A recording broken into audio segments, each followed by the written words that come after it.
mec, dès qu'il dit genre 30 secondes, le mec, c'est possible. Et après, Bonsoir messieurs, dames. Vous vous rendez régulièrement au musée en famille? Vous êtes là tous les 4?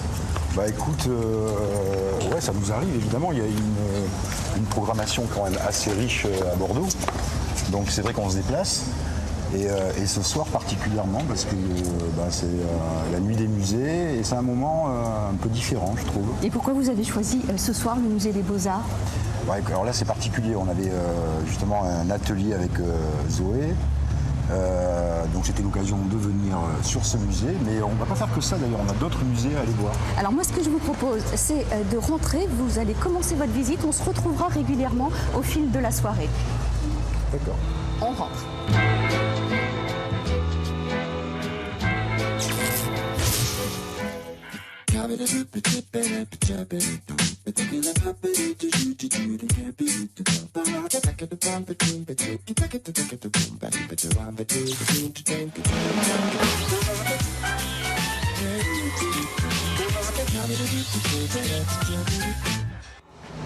Il est 20h25, bonsoir, ravi de vous retrouver ici en direct du musée des Beaux-Arts de Bordeaux à l'occasion de cette nuit des musées ce soir. Et c'est une première France 3 Aquitaine, et bien vous allez pouvoir vivre avec nous cette nuit pas comme les autres, une soirée unique, ludique et insolite pour découvrir l'art au clair de lune. Alors depuis déjà 18h, de nombreux visiteurs donc se pressent ici au musée des Beaux-Arts. Bonsoir Sophie Barthélémy, vous êtes la directrice de ce musée. Cette nuit des musées, c'est un événement, c'est toujours une soirée qui est très très attendue.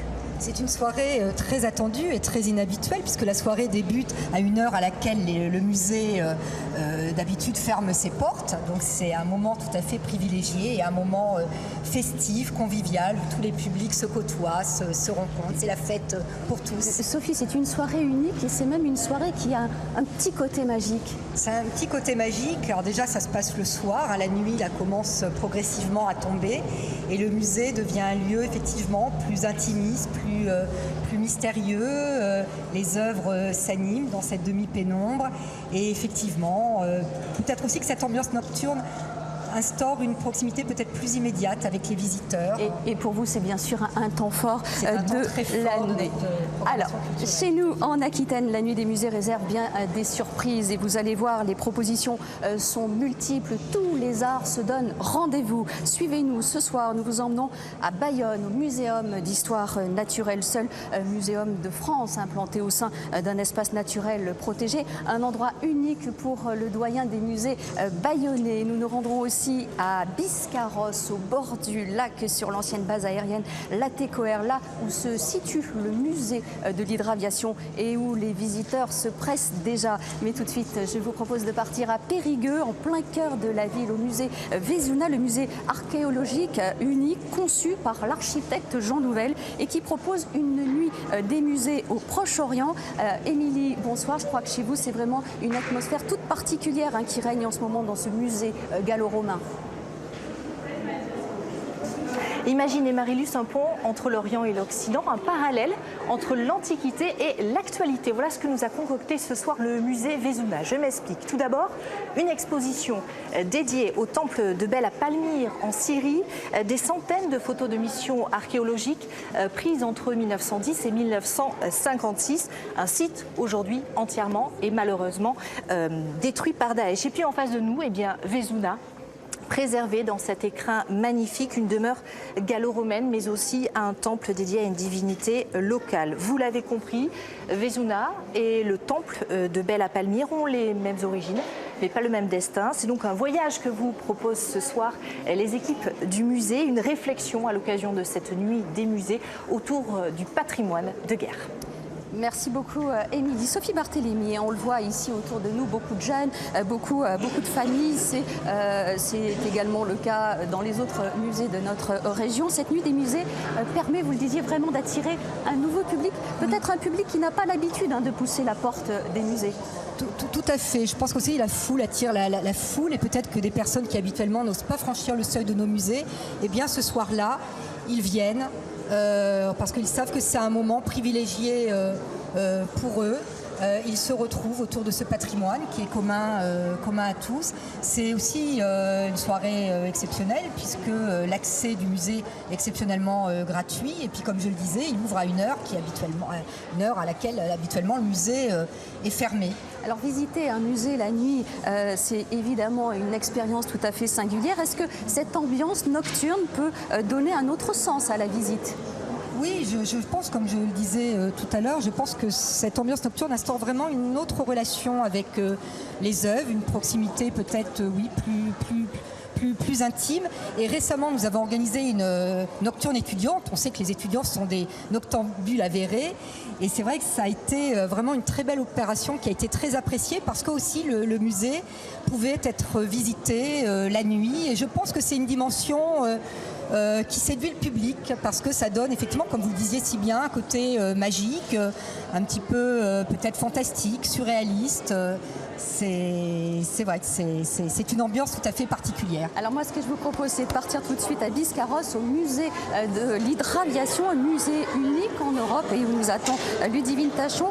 Ludivine, bonsoir. Vous semblez prête pour le décollage. Bonsoir. Ouais, bonsoir Marie-Luce, je ne sais pas si je vais décoller ce soir. En tout cas, je vous propose d'embarquer pour un voyage entre le ciel et l'eau dans ce musée extraordinaire qui retrace l'histoire mondiale de l'hydravion. On commence déjà avec cette collection unique d'appareils rares qui ont été restaurés comme ce nez de cockpit d'un Canadair CL215 qui, en fait, c'est l'ancêtre des appareils de l'aviation civile pour éteindre les incendies de forêt. Il est très impressionnant de le voir de près. Ce musée, c'est le concentré de la grande époque où Biscarrosse était la seule hydrobase en France. Et l'aventure continue car demain va se dérouler ici un grand meeting aérien. Les visiteurs sont attendus nombreux, des visiteurs qui peuvent profiter dès ce soir des nombreuses animations de la nuit des musées. Je vous en dis pas plus, on verra ça tout à l'heure. Avec grand plaisir, Ludivine, je me trouve à présent aux côtés de Laura, médiatrice ici au musée des Beaux-Arts de Bordeaux. Alors ce soir, on le voit, les enfants sont les rois de la nuit. Qu'avez-vous, vous, mis en place pour attirer ce très jeune public ? Eh bien, nous, on a proposé des visites, alors adaptées évidemment aux enfants, c'est-à-dire qu'on a évidemment des propos pour les adultes et les enfants, surtout pour l'exposition Bacchanal moderne, le nu, l'ivresse et la danse, mais on aborde plutôt l'exposition sous le trait mythologique plutôt. On fait aussi des ateliers avec eux, bien sûr, pour essayer de voir s'ils ont su capter ce qu'on leur avait présenté dans l'exposition et si ils arrivaient à le retranscrire artistiquement. Laura, est-ce que tous les moyens sont bons pour faire découvrir l'art aux enfants ? Eh bien, en tout cas, moi, j'en suis convaincue. Comme je suis médiatrice culturelle, c'est quand même mon métier, ma vocation. L'histoire de l'art, finalement, c'est une matière comme les autres. Ça s'apprend et nous, on est là pour former le regard de ces jeunes visiteurs qui, on l'espère, seront des visiteurs de demain. Et les enfants font preuve de créativité ? Oui, bien sûr. Alors, des fois, c'est des zigouigouis, mais des fois, on est très, très étonnés et on a envie de les exposer carrément. Ils nous disent « on ne peut pas être exposé au musée ». Eh bien non, parce que voilà, mais en tout cas on aimerait bien faire des expositions avec les enfants. Alors je voulais retrouver notre famille qui était à proximité, voilà, ils sont là, on va peut-être pouvoir leur demander comment se présente monsieur, madame, comment s'annonce cette visite ici au musée des Beaux-Arts. Eh bien écoutez, déjà c'est très agréable de voir un musée rempli comme ça, les portes ouvertes, de voir les enfants. Je trouve que c'est un moment convivial et même à l'extérieur d'ailleurs, on le voit, les chaises, les tables, donc moi je trouve ça très sympa. Et puis bon, c'est l'occasion de réviser un peu parce que moi je ne suis pas un spécialiste du XVIIIe siècle, mais voilà, je viens de tomber sur un Delacroix, on m'explique qu'il a brûlé sur un tiers. Et ce soir, l'ambiance est très différente. Vous avez l'habitude de vous rendre au musée vous, tout au long de l'année. Est-ce que ce soir, c'est très particulier ? Ah oui, c'est complètement différent. J'ai envie on dit que les musées soient comme ça tout le temps. Allez, ce que je vous propose, restez avec nous. Nous allons partir à Bayonne, au Muséum d'histoire naturelle qui cette année fête ses 160 ans et où nous attend au milieu d'une poignée de privilégiés Stéphanie Deschamps. Bonsoir Stéphanie. Alors chez vous, seule une petite quinzaine de personnes, je crois, va pouvoir accéder au musée. Bonsoir Marilus. Alors malheureusement le temps est un peu menaçant ici à Bayonne, mais nous sommes tout de même des privilégiés car nous sommes à 10 minutes à pied ou en vélo du centre-ville de Bayonne, ici au cœur de la plaine d'Anceau, le long de la Nive. Vous le voyez, c'est un site unique en France avec 100 hectares protégés, un espace naturel sensible et un muséum d'histoire naturelle qui fête ses 160 ans cette année. Pour la nuit des musées, eh bien une poignée de visiteurs, ils sont là. Bonsoir tout le monde. C'est inscrit pour cet exceptionnel rendez-vous. Ils arrivent donc à pied, ils ont passé la passerelle. On les retrouvera dans un petit moment parce qu'ils vont pouvoir découvrir ces lieux, la magie de la nuit qui tombe, la faune sauvage, les bruissements, les collections insolites du muséum et peut-être même un conte. On recueillera leurs impressions dans un petit instant. À tout à l'heure, Marilus. Avec grand plaisir, Stéphanie. À tout à l'heure. Monsieur Coste, bonsoir. Prenez un petit micro. Voilà, alors je crois que vous êtes un fidèle des musées. Et est-ce que vous êtes aussi un fidèle de la nuit des musées? Oui, depuis, je sais pas, une dizaine d'années, je crois. Qu'est-ce qui vous séduit dans cette nuit pas comme les autres? Le changement d'ambiance. D'habitude, quand on est dans un musée, on est seul, silencieux, devant une œuvre. Là, c'est complètement différent. Il y a du vacarme, il y a des gens, il y a des enfants qui chantent, il y a des scénettes. Donc, il y a quelque chose d'un peu magique. Est-ce que la nuit est propice aux rêves? Oui, sûrement, oui. Encore que quelquefois, quand il fait sombre, on ne voit pas bien de grosses différences. Mais je crois que c'est l'ambiance qui change tout. Merci, on va vous laisser profiter donc de cette soirée. On va tout de suite partir à Biscarrosse, Biscarrosse, berceau de l'hydravion. La nuit s'annonce très très riche en sensations. Et Ludivine, eh bien ce soir, c'est vous qui prenez les commandes. Et en parlant de commandes, Marilus, avez-vous déjà vu le tableau de bord d'un Concorde? Eh bien, regardez, avec ces tableaux très réalistes, on s'y croirait. On a l'impression vraiment d'embarquer à l'intérieur du cockpit de ce fameux avion de légende qui ne vole plus depuis 2003. Et l'artiste qui a peint ces œuvres, c'est un ancien pilote du Concorde, Éric Sellerier, qui a déjà exposé à l'aéroport JFK de New York. Alors, c'est l'exposition temporaire ici proposée au musée de l'hydraviation de Biscarrosse. Et ce n'est pas tout.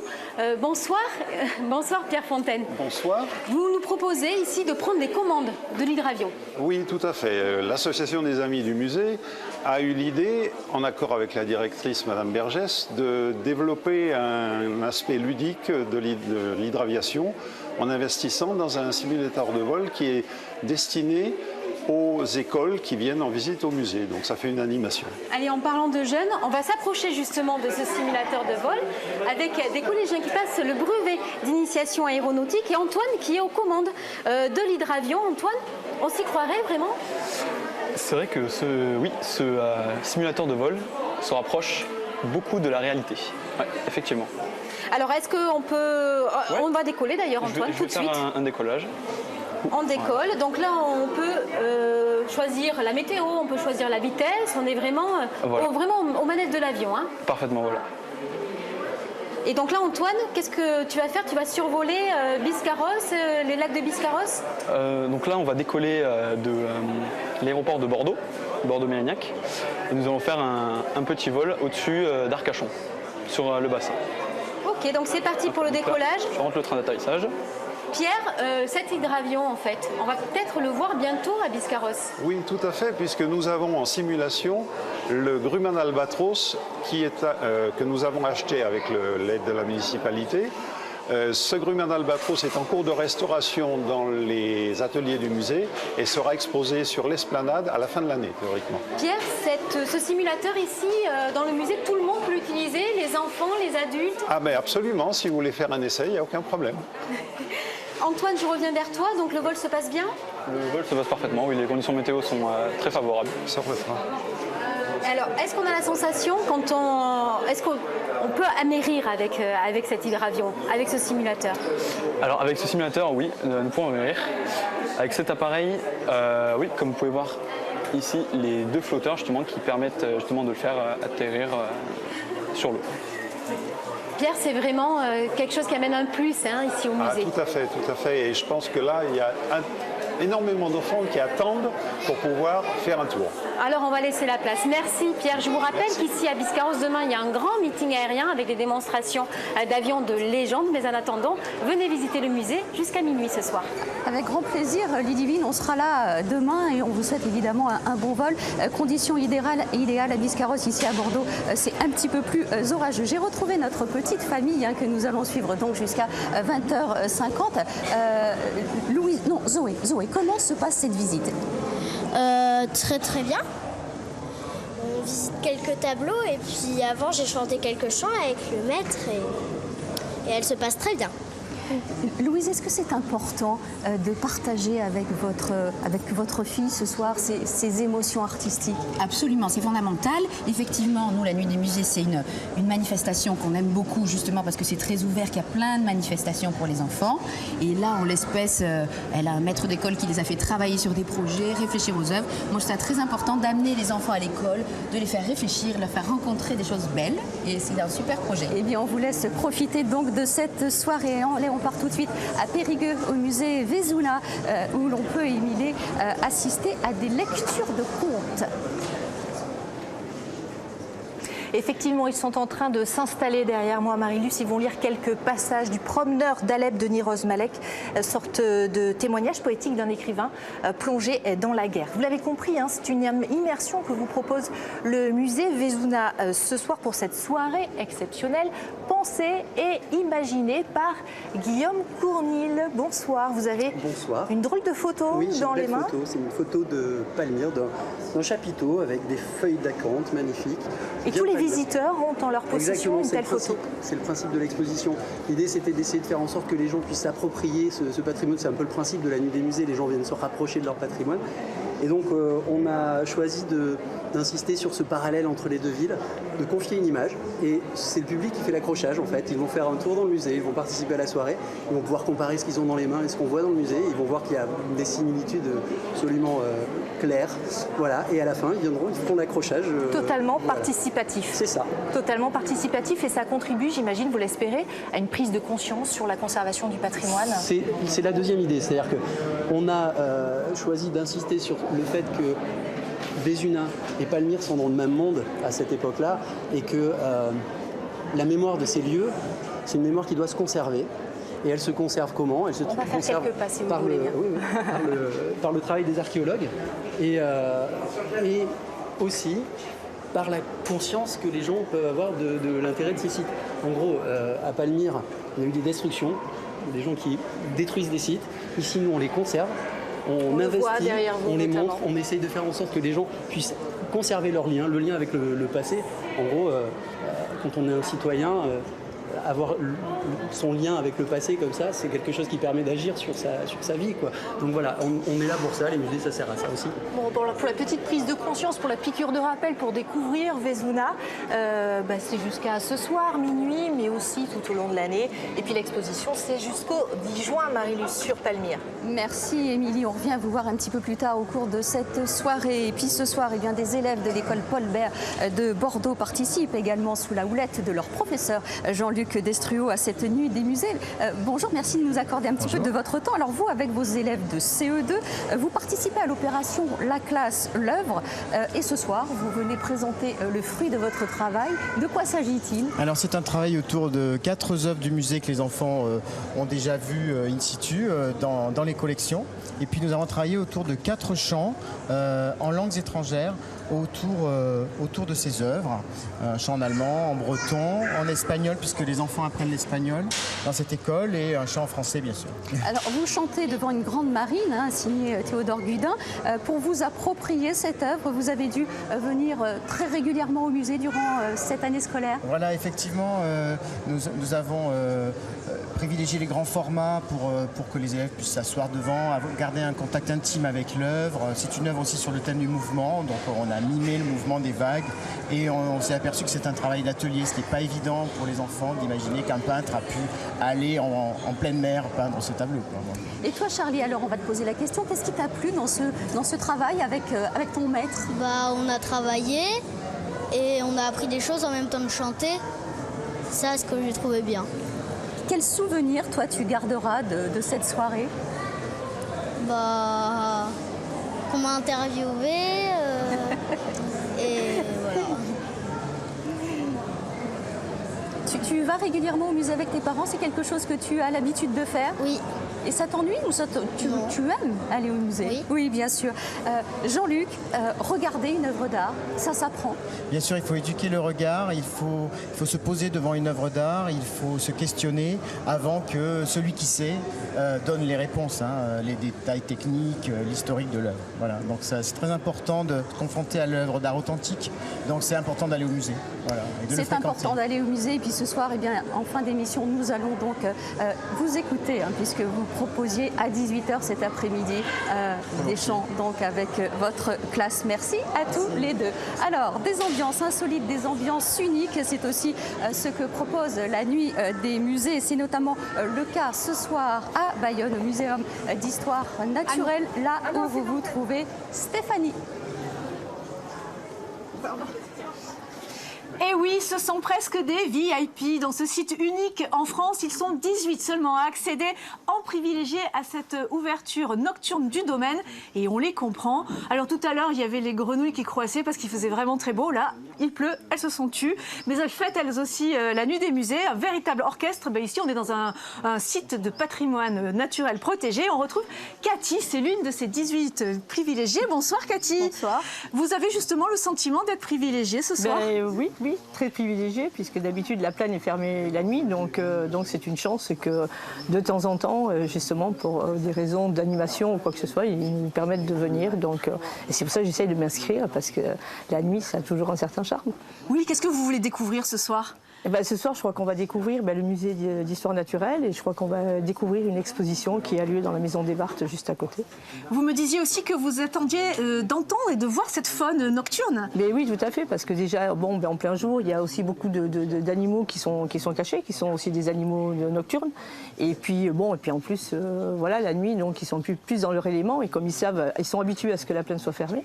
Donc, du coup, on peut les voir apparaître, quelques chevreuils, quelques sangliers, voilà. C'est ce qui va éveiller le plus votre curiosité? Vous allez être à l'écoute? Oui, à l'écoute des bruits, à l'écoute de certains oiseaux, à l'écoute de certains bruits, des petits grillons, des petits animaux qui sortent que la nuit. On en voit un petit peu courir dans les herbes. Ouais. Et le programme, c'est aussi un conte, une déambulation dans ce lieu qui est il y a une dame qui va raconter à première vue, qui va des contes ici, peut-être pas sur la plaine, mais enfin qui va être avec nous pour nous raconter l'état d'histoire. Voilà, du mythe à la réalité du Muséum d'histoire naturelle. Alors on va laisser tous ces visiteurs, ils sont là en train de discuter, de découvrir le directeur du muséum. Donc cette déambulation dans ce site assez exceptionnel, ça va être l'heure du conte pour eux. C'est vraiment une nuit magique qui va se dérouler ici à la plaine d'Anceau de Bayonne. À tout à l'heure, Marie-Luce. Merci beaucoup, Stéphanie. Alors, je vous le disais, ce soir, tous les arts se donnent rendez-vous. Émilie, à Périgueux, au musée Vézuna, ce sont des musiciens qui se sont invités.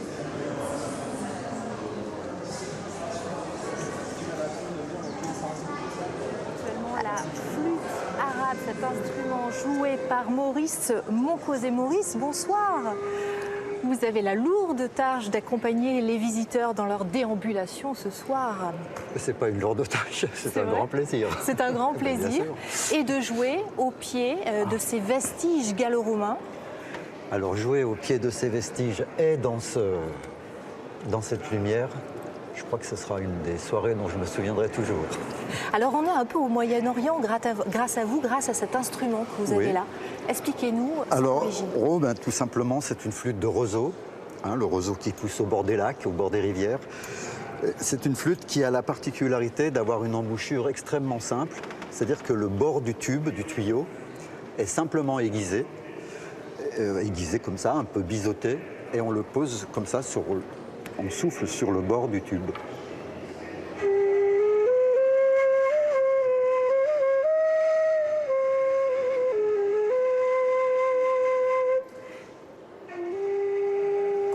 d'années de pratique pour pouvoir justement souffler dans le bon angle? Ça, c'était pour ce qui me concerne, j'ai des amis qui ont été très vite. Mais moi, j'ai mis 2 ans à pouvoir sortir un son de cette flûte. D'accord. Ben, une fois qu'on l'a, après, bon, ben voilà. Et alors, l'idée ici, c'est que de la musique contemporaine va vous répondre tout à l'heure. Voilà, on voulait faire un jeu de réponse avec des instruments anciens, cette flûte, mais aussi d'autres, et puis des instruments vraiment contemporains. Et ça va être un jeu de réponse en alternance avec quelques lectures que vous savez. On va découvrir ça tout à l'heure. Venez nous rejoindre à Vézunage, c'est jusqu'à minuit. Merci beaucoup, Émilie. J'ai retrouvé ma petite famille qui n'a pas du tout terminé sa visite. Mais nous, c'est presque la fin de l'émission. Donc, on va faire un petit bilan avec vous. Qu'allez-vous retenir? On va demander ça peut-être à vous, madame, la grand-mère. Que retiendrez-vous de cette soirée en famille au musée? Bien, c'est l'occasion effectivement de revoir toutes ces œuvres que on connaît plus ou moins parce que on vient de temps en temps, mais pas très souvent quand même. Et donc c'est l'occasion de les revoir et de les revoir avec beaucoup d'autres personnes aussi. C'est cette convivialité que je trouve très agréable pour cette nuit des musées. Et partager cette expérience avec votre petite-fille, c'est un vrai bonheur. Absolument, lui faire peut-être connaître des œuvres du 18e, peut-être pour lesquelles elle a un regard un peu on va vous laisser Voilà. poursuivre. On va tout de suite écouter les enfants de l'école Paul Bert. On vous souhaite évidemment de passer une très très belle soirée. Les musées ce soir sont gratuits et ouverts jusqu'à minuit. Très belle nuit à vous tous. Au revoir. Merci.